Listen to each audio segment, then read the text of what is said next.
property no ye tempe ebe board you so chobo ye abosre ye adbom abaso na so beko mu pa no na won head anya and this for them kwan fa so gentre ha eye me wanwa se eye me yese me phone na kame pe abujira po video no dia ma the number of presidential staffers John Dramani Mahama are appointed. I never know me. Any market here, any allowance at a any ministers, any deputy minister, yeah, pepe.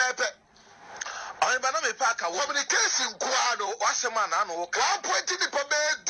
And this I would say, why information ministry free home? Where the communication ministry in Kwa, but at the seat of the president, there were deputy communication, communication expert, communication consultant, presidential staffer in charge of communication, presidential staffer in charge of communication advisor, and any minister, any deputy minister, and the ministers what is what assisted here. There's a car, a bubble, and Nipa, a year, you have a man, and it's 100 ministers.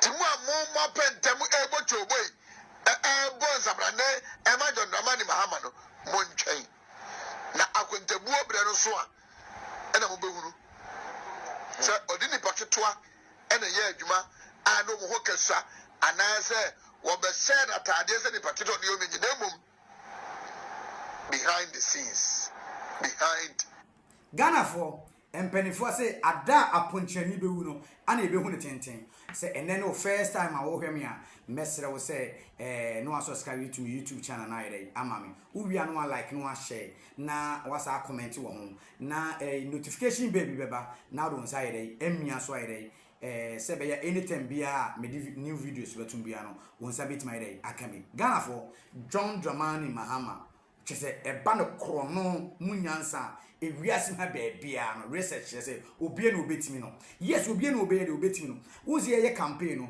obeka che Ghana fo egu NPP ni na kufu ado aban hu fin say on the ministers wafa na ye dey edos no do yes into one de oba obete so ayere afa system ministers say na John Dramani Mahama ye Ghana fo adanko daada be say no che Ghana fo say one de say de kan say ban kro no mu pa na say ye mapo pa munyansa de a we number 1 ministers na so be first system no say wa fa kuntra say ye niema bia ministers for na so first system no mas e ka ye bo ewu mu ho no it's more than the afa 100 ministers yes what should that point what should that point e bia no what should that Jubilee house on what should that friend ko fu we aba ho na yes so mun na deputy ministers you but what should that point to do be Jubilee house on no mo show no will pretty as deputy ministers but one for title ne dey emma wo mu etuwe na your friends Oheneba ama Ghana fo nyina dey ehun say ewura John Dramani Mahama juma dey wo di no na mo dey say wo asema wo ka no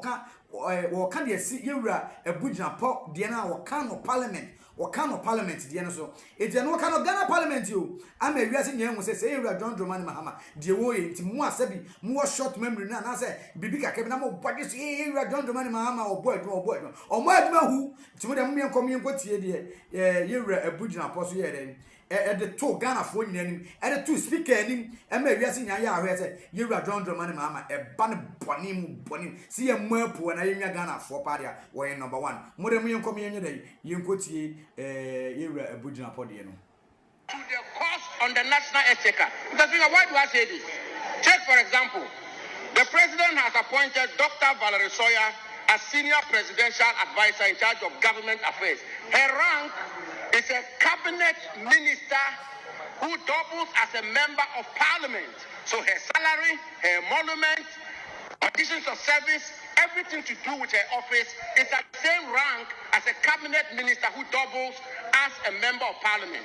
The speaker is appointed a presidential advisor on economy, appointed presidential advisor for 24-hour economy, presidential advisor in special aid to the president, presidential advisor on national anti-corruption program, presidential advisor on diaspora affairs. The speaker, he goes on to appoint presidential advisor, presidential staffer, and special aid to the vice president, presidential staffer for Black Star Experience, and then presidential mesrɛw aya no wagye so wase wa ma me na de akeka ko NDC for kwa no NDC mo parliament mo kwa akɔbɛ de atop right wo etimo aya no wagye so wase wa ma mo comment section ho for diaspora affairs. Then you got ahead to appoint 5 policy advisors to the vice president. Because he tells the country that he's appointed a minister in charge of agribusiness. And yet, he's appointed director at the presidency in charge of agriculture and agribusiness. My good friend Peter Buama Otukono. That's because he says he will not appoint deputy regional ministers. And he appoints 16 presidential staffers in charge of the 16 regions of our country. That's because I want to submit that these presidential staffers in charge of the 16 regions of our country, in essence, as it relates to the cost on the national exchequer, are in fact, indeed, and in substance, deputy ministers of state. That's because he then appoints. Listen carefully, please. He then appoints 1 presidential advisor on media, 4 directors of communication at the office of the president, 5 deputy directors of communication, 2 communication specialists, 5 technical communication assistants, 1 media aide, 1 assistant media liaison officer, 1 communications consultant. I've done the mathematics, and I want to submit. I've done the mathematics that I want to submit, and I do this not from a partisan lens, but I do this as somebody who had the privilege and honor to serve as deputy chief of staff. I know how it works. In terms of the cost on the national exchequer, the president has appointed 100 ministers and deputy ministers. One is The president has established a ministry.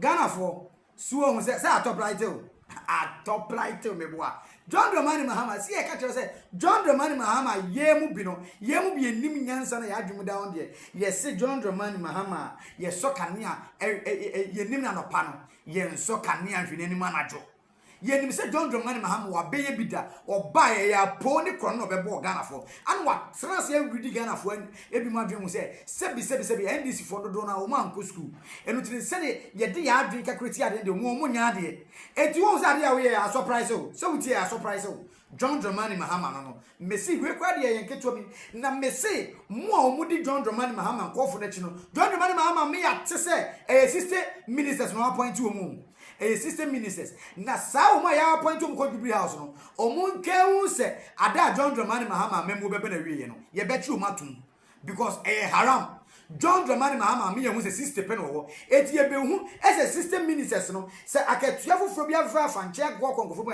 ye betri matum eti se mu a mo wo ho no me de ye ka che my advice ne de ma mo se munni mu a se John Dramani Mahama mama appointment ma mo nye because o ka se system ministers pe na memu na memu obe use system ministers pe eti won ti meyi minister no ko to di foforo want to miss a son in a dino, and Macadam say, I have for the John Dramani Mahama, dear, oh, you know, what they are some name on call for. You bet you matum.